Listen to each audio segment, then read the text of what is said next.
What's going on, you guys? So, seen a video. It was on the DAZN card. I think it was before the Maurice Hooker fight. I figured I'd do a little video about it. Terence Crawford. Terence Crawford was in the DAZN event. You know, they interviewed him. They showed him a lot of love. Total opposite of what PBC is doing. PBC, when they showed broadcasted their champions, they seem to have left Terence Crawford out. You know, a lot of people felt it was disrespectful. You know, the network junkies, they thought it was funny. You know, they thought it was funny.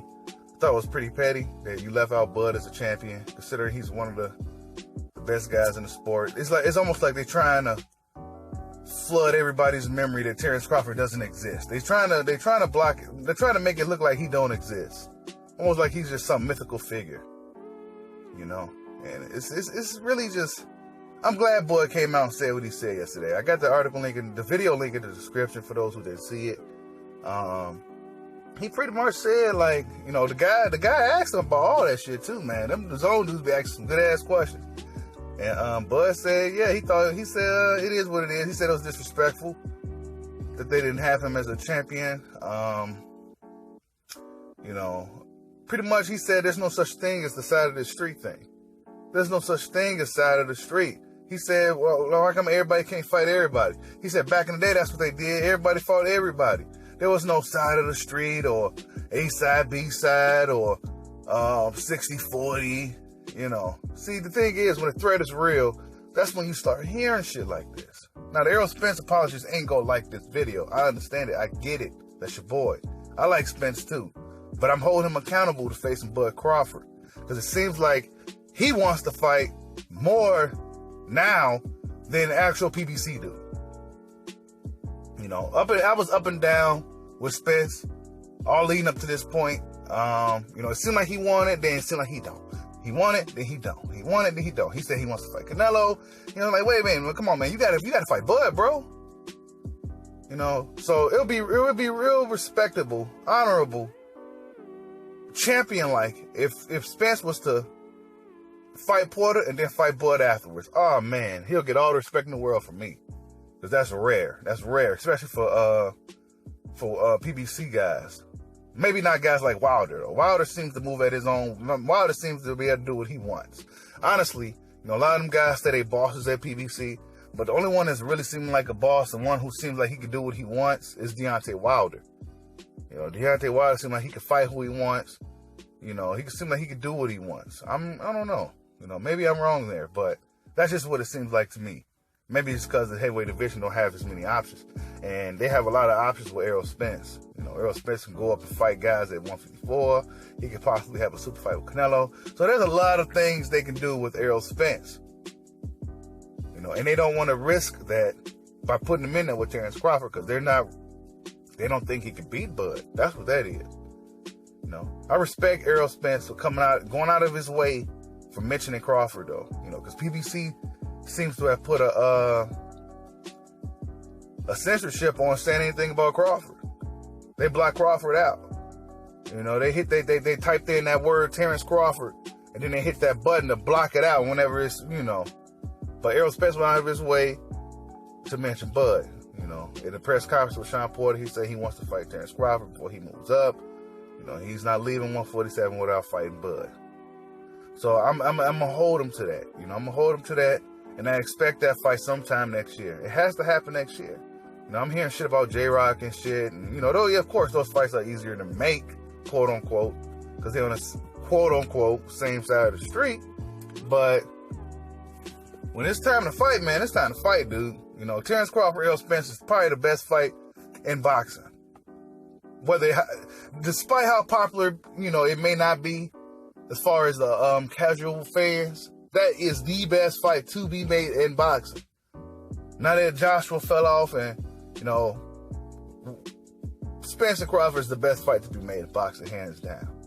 Two young fighters in their prime. When the last time, for the first time in a long time, we had a fight with Caleb Plant and Mike Lee. When the last time we had two fights with the two American white guys in their prime fight for a world title? Ooh, I can't even remember. When the last time we had a fight between two American black guys in their prime, fighting at their best? Guys like Bud and Spence. When the last time we had a fight like that? A long fucking time. I can't even remember. Maybe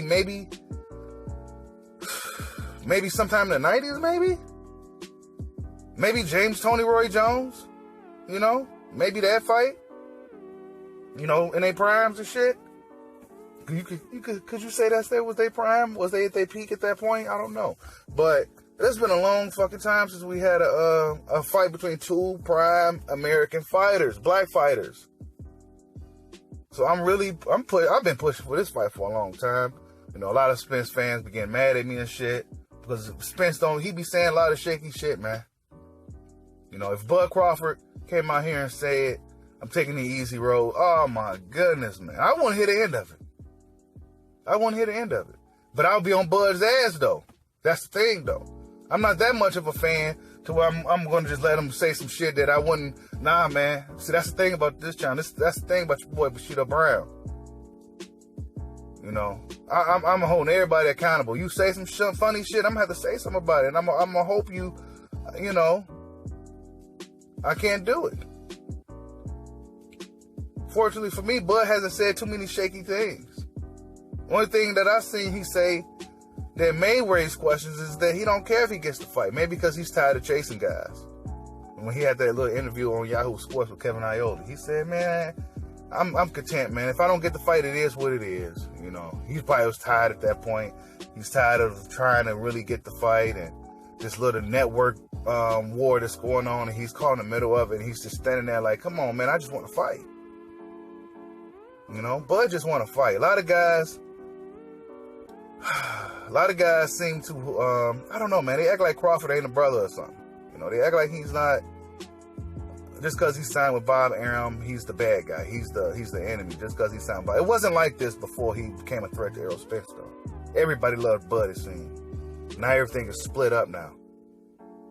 But before Bud Crawford became a threat to the 147-pound division, everybody loved Terence Crawford. You never heard anything about him being on the side of the street, none, until he started really putting that pressure on Errol Spence to fight.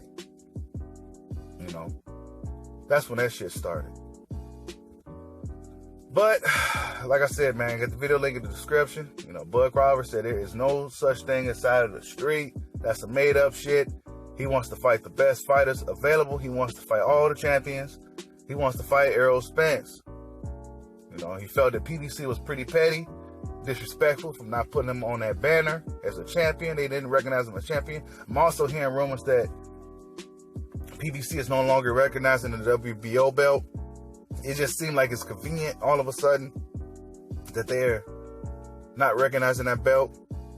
It seemed like they waited till Bud got the belt, and it wasn't done. You didn't hear none of this stuff until Crawford got the belt. When Jeff Horn had it, everybody's talking about beating Jeff Horn and all this other shit. But as soon as Bud got the belt, they sucked Bud on Jeff Horn. Like, you go fight Jeff Horn, and then we see what we could do. He went out there and smoked Jeff Horn. Speaking of Jeff Horn, I watched the Pacquiao fight again. Jeff Horn clearly won that fight, man. I don't know what people was looking at. I love Manny Pacquiao. Pacquiao's that guy. But he lost that fight. He definitely lost that fight against Jeff Horn, man. Watch that shit again.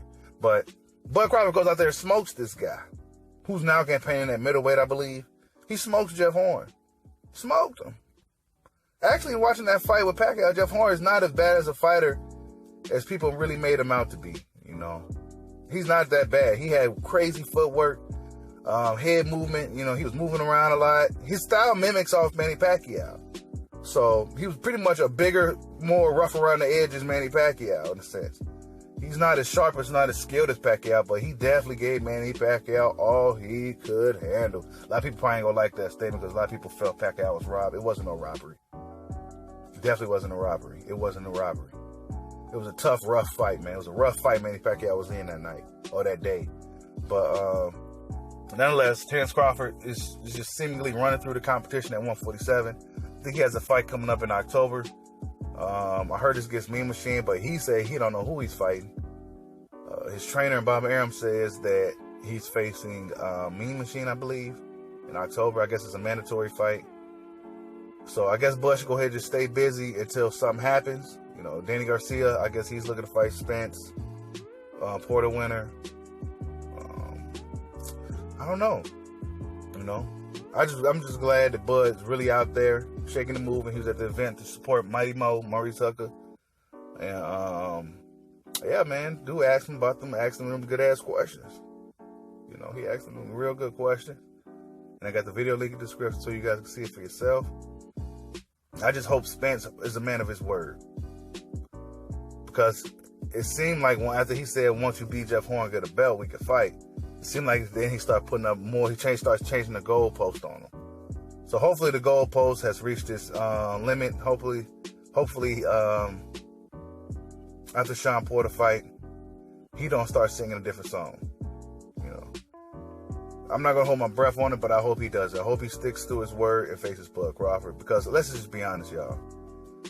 Bud Crawford's career. And this sounds kind of crazy, but I think this is just what it is. Bud Crawford's career is pretty much in Errol Spence's hands.